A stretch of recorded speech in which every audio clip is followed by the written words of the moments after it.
Hello everyone. इस video में हम डिस्कस करने जा रहे हैं थैलिडोमाइड ट्रेजेडी के बारे में। ओके सो क्यों इस ट्रेजेडी को बिगेस्ट ड्रग डिज़ास्टर कहा गया मेडिकल हिस्ट्री का? क्यों इस ट्रेजेडी के बाद बहुत सारे ड्रग रेगुलेटरी रिफॉर्म्स आए। बहुत ज़्यादा कंट्रोल हो गया for the approval of new drug. So क्या है थैलिडोमाइड ट्रेजेडी, हम समझने की कोशिश करते हैं। So it is the biggest drug disaster in medical history. यूँ कहें कि ये अब तक की जो पास्ट में हुई सबसे बड़ी ड्रग डिज़ास्टर ट्रेजेडी थी। कब हुआ ये? बिटवीन 1950s टू 1960 के बीच में ये ट्रेजेडी हुई है। और इस ट्रेजेडी के दौरान और इस ट्रेजेडी के वजह say about 46 plus country affect हुए थे। अबाउट 10,000 बेबीज़ जो बोर्न हुए थे विथ सीवियर डिफॉर्मिटीज़ के साथ बोर्न हुए थे। मतलब इस ड्रग का इफेक्ट देख रहे हैं हम कि 10,000 जो न्यू बॉर्न बेबीज़ जिन्होंने जन्म लिया था उनके साथ वो नॉर्मल नहीं थे। They are suffering from a severe deformities means या कहें उनके प्रॉपर लिम्स का डेवलपमेंट नहीं हुआ था। किसी के शॉर्ट लेग थे, किसी के शॉर्ट हैंड थे। Not a proper brain development. So it triggered global reform in drug regulation. इस ट्रेजेडी ने ग्लोबली ट्रिगर कर दिया रिफॉर्म्स इन ड्रग रेगुलेशन के। ड्रग को रेगुलेट करना बहुत ज़्यादा ज़रूरी हो गया है। उनकी प्रॉपर स्टडी होना चाहिए, प्रॉपर क्लिनिकल ट्रायल्स होना चाहिए, उसके बाद ही अप्रूवल के बाद ड्रग मार्केट में आना चाहिए। So thalidomide drug was introduced in 1957। सबसे पहले इसको इंट्रोड्यूस किया गया था 1957 में और इट वाज मार्केटेड एज, क्या यूज़ था इस ड्रग का? So it was used as a sedative, tranquilizer and it is also used for the treatment of morning sickness. जो प्रेग्नेंट लेडीज़ होती हैं उनकी मॉर्निंग सिकनेस की प्रॉब्लम को सॉल्व करने के लिए भी ये ड्रग का यूज़ किया जाता था। The trade name Contergan. Contergan नाम से इस ड्रग को सेल किया जाता था और इस ड्रग के जो मैन्युफैक्चरर थे वो थे केमी ग्रुनेनथन। जो कि वेस्ट जर्मनी की कंपनी थी। So not tested on pregnant women before approval. क्या हुआ था? इस ड्रग का जो क्लिनिकल ट्रायल होना था, जो टेस्टिंग होना था प्रेग्नेंट जो वुमेन्स थी उनके ऊपर टेस्टिंग ही नहीं किया गया। कोई ट्रायल्स ही नहीं लिए गए इस ड्रग के।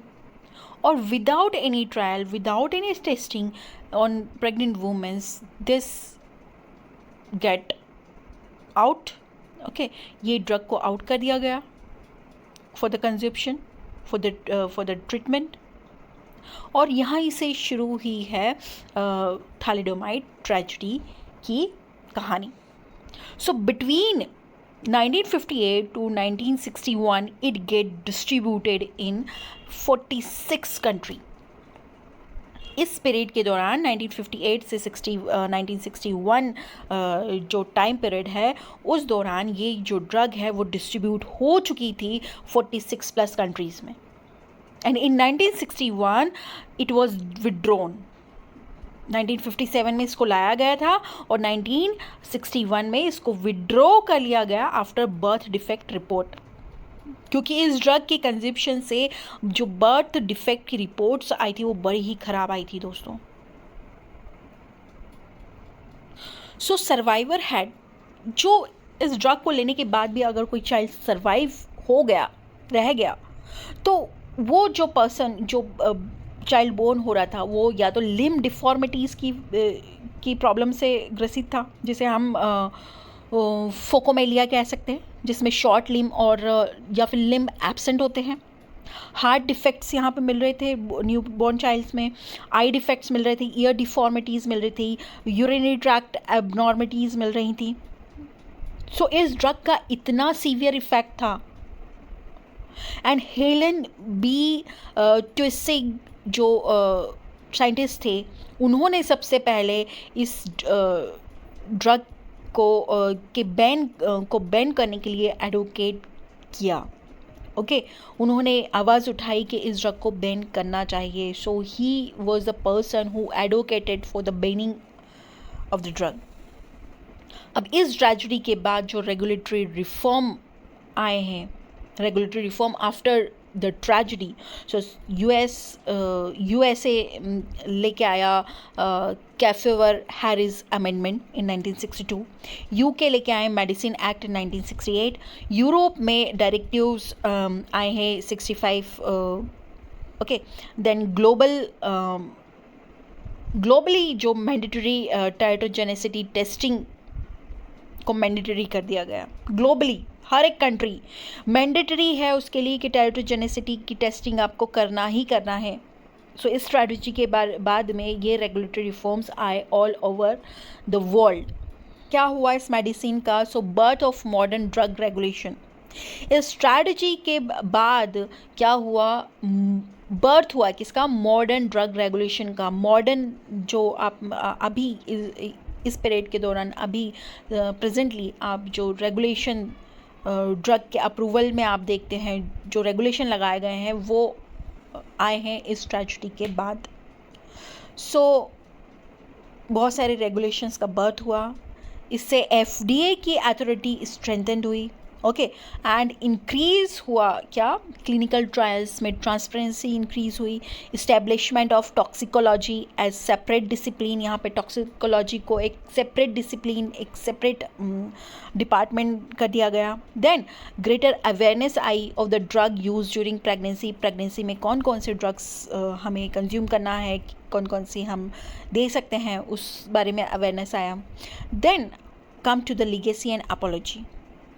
जो ग्रुनेंथल थे जिन्होंने ये ड्रग मार्केट में लाया था, उन्होंने ऑफिशियली अपोलॉजी एक्सेप्ट की। ओके अपोलॉजी मांगी इन 2012 में।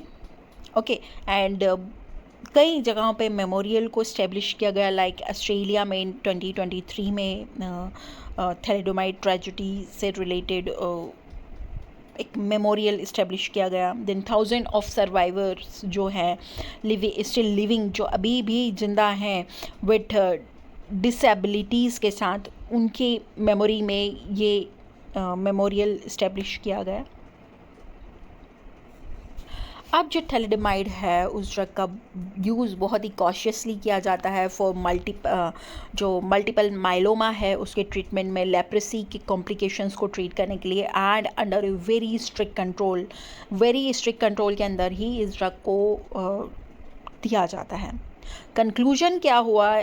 The thalidomide scandal remains A turning point in pharmaceutical history. Pharmaceutical history में ये एक टर्निंग पॉइंट था।